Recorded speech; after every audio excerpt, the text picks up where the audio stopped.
thank you for coming today to the Design Dialogues presented by Sandow, and today in collaboration with SieMatic. Joining me is Mark Spohr. He is the design director at SieMatic. You've been there since 2008. I learned as a carpenter, studied architecture, and then I went into the interior design aspect of my studies and came to SieMatic. And this is where I'm now for around about 15, 16 years now. Started there as a showroom designer, but over the time developed my knowledge into the direction of how does a brand work and how to design things which are longer lasting than maybe one day. The brand is established in 1925, right? 1929, exactly. 1929, as sort of a kitchen solutions and design, but I think really with the brand, what's interesting is those sort of tendrils of innovation extend beyond just the culinary space. And one thing that you guys are noted for is essentially inventing the handleless kitchen in the 1950s, 60s? 60s, yeah. So all of you might know the handleless kitchen, the first one to come to the market in 1960. It was a pale blue one, slightly bent front panel and this aluminum profile on the top. So maybe you have seen it somewhere at your grandma's house or wherever.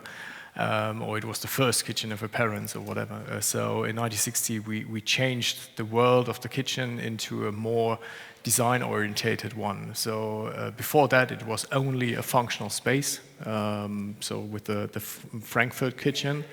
And in 1960 SieMatic turned it into a real designed furniture. And as said, in 1929, the family business started in a small town in Germany, somewhere in the north.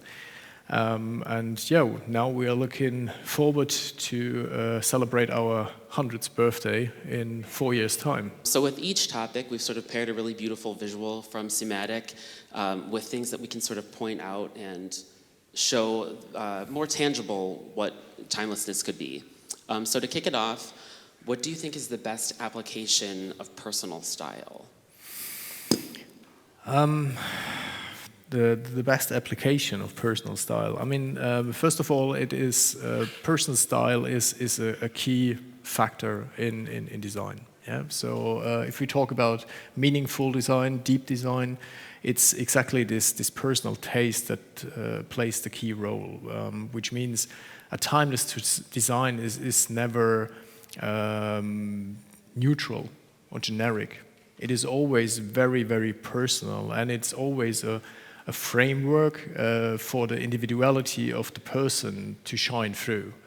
So this means if we are talking about timelessness at SieMatic, our slogan is timeless elegance.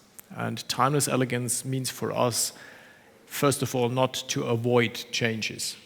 So this is for a brand like SieMatic. We want to change because times are changing, people are changing, the need is changing. And so for us, it's most important to stay emotionally relevant to the people out there, and no matter the era that we are looking at.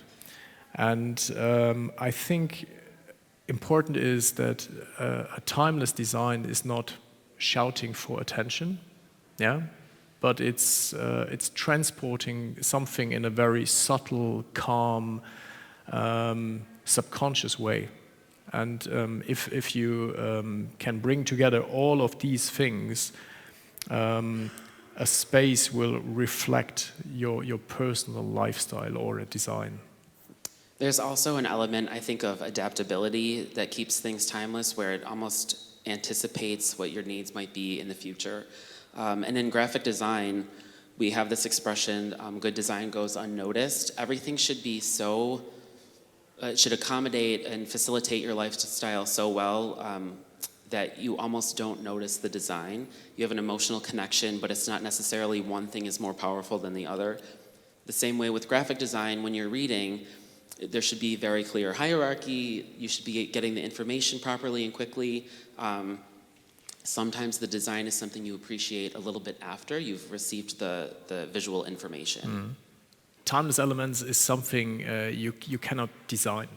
It's not like we stand up in the morning as designers and say like, oh, today I will design an icon. Yeah. So I don't think that someone from the Bauhaus era ever thought of doing something timeless. To create a timeless design, you have to follow certain rules. You have to pay respect to a good balance of materiality, of colors, of scale, proportions. I mean, proportions are so important. I mean, if you got something in the wrong proportion, it will just feel wrong. Yeah, and we all know that. And SieMatic is always aiming to understand first the person.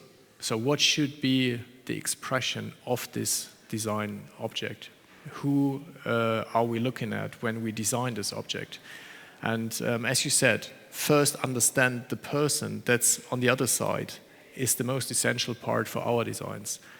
There's something also really interesting too about things like handles or edges of a door, any way that you're having that contact point. I learned this from an Italian architect who was saying that every time you touch something, it's like a handshake with the home.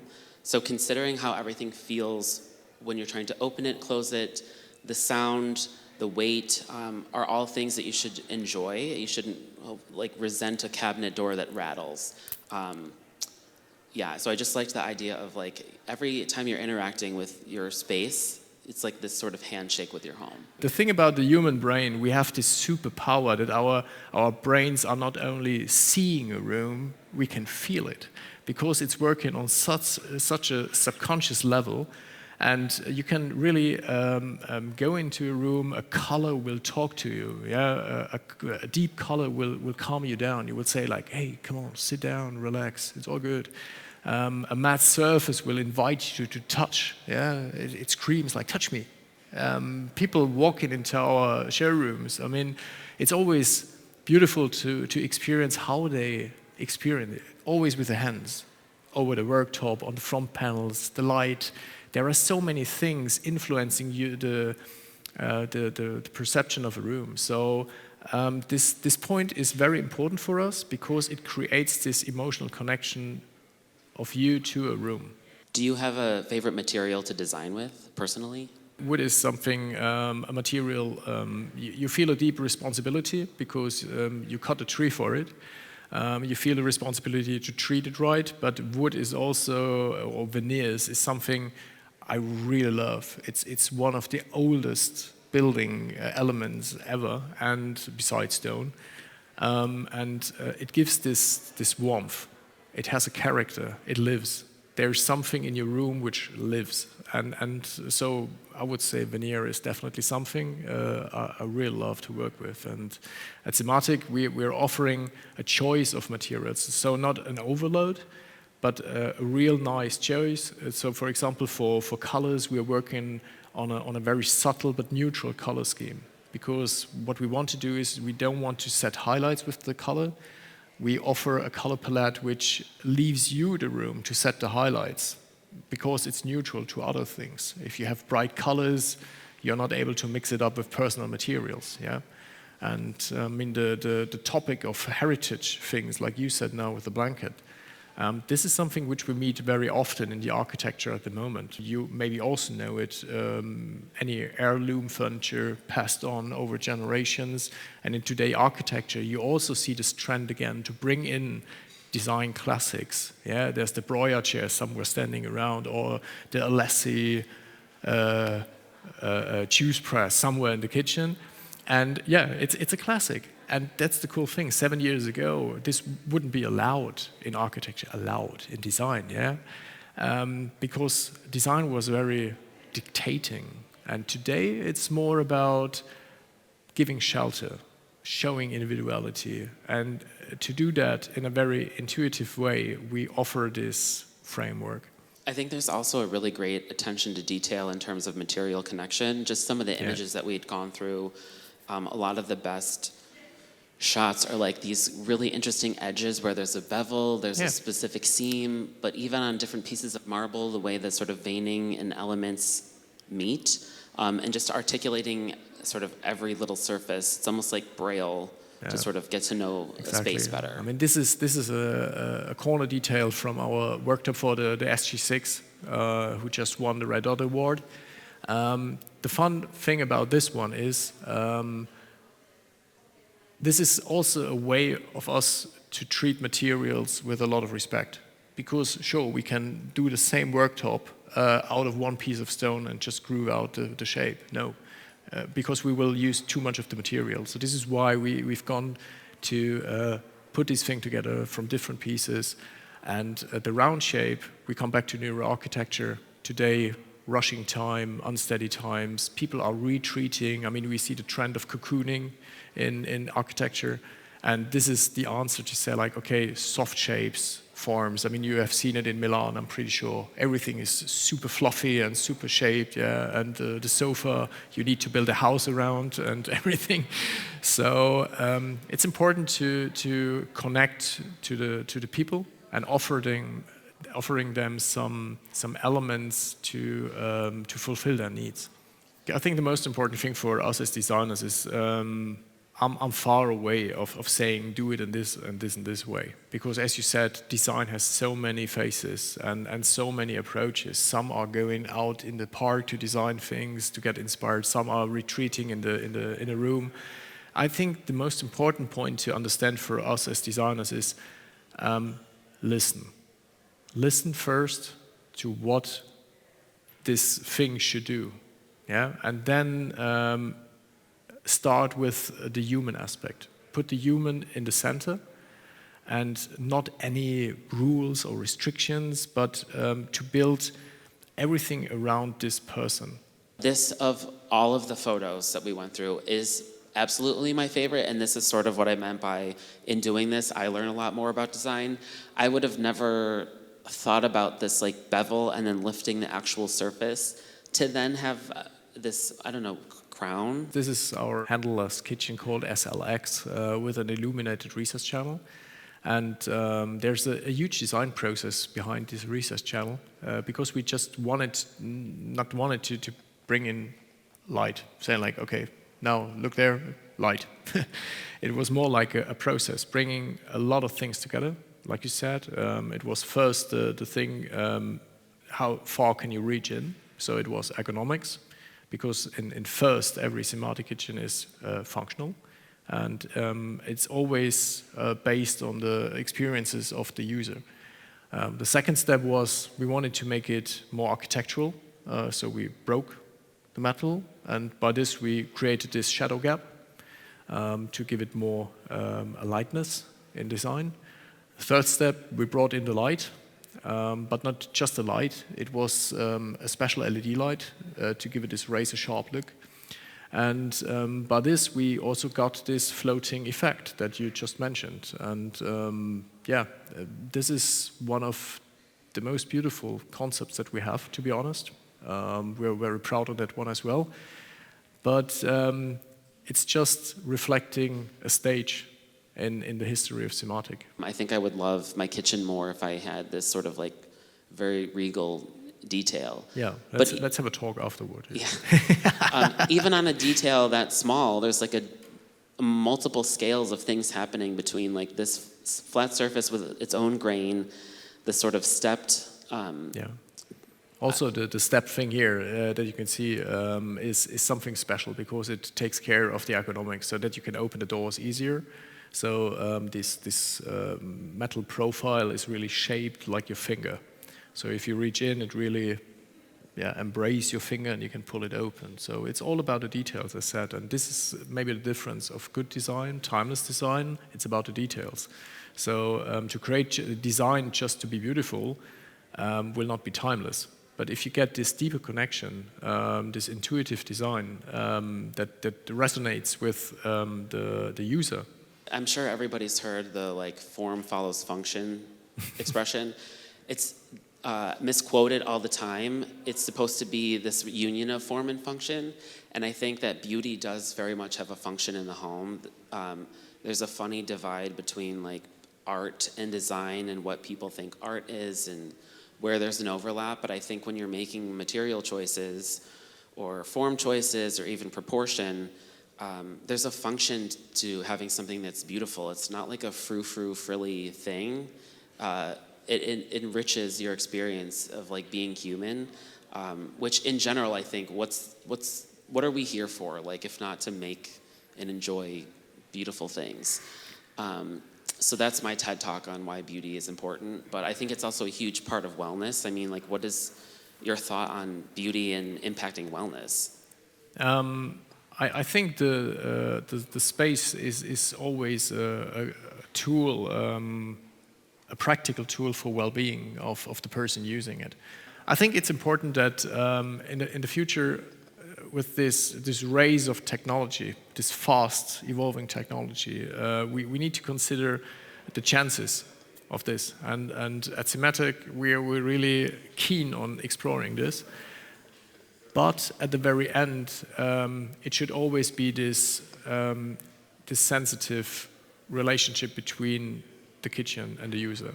So the kitchen future will be smart, definitely, but in the very center, it will be human.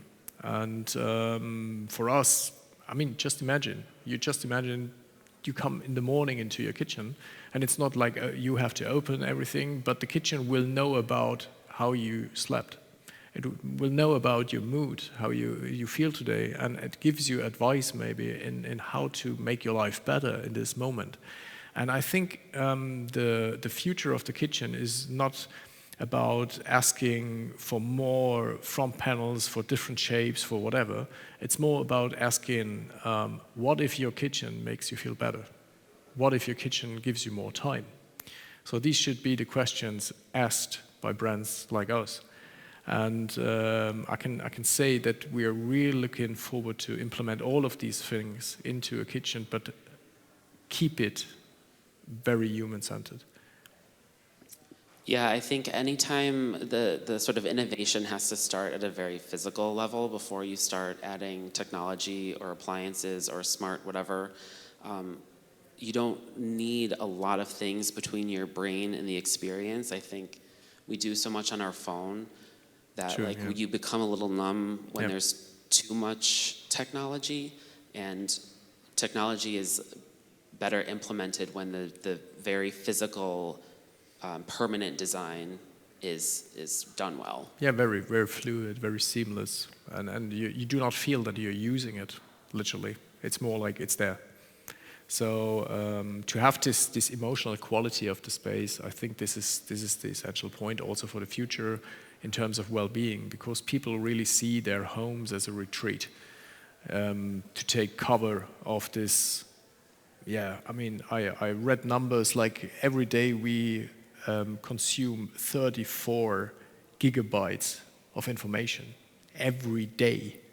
So this is a number which a person, let's say 20 years back, consumes in 1 year. We do it every day. And this is what we do with our brains, yeah? These super subconscious things in our head. In this term, I think it is important to create spaces where people can reconnect to themselves, where they can reconnect to others, and where they can feel safe and really recover from what's happening over the day.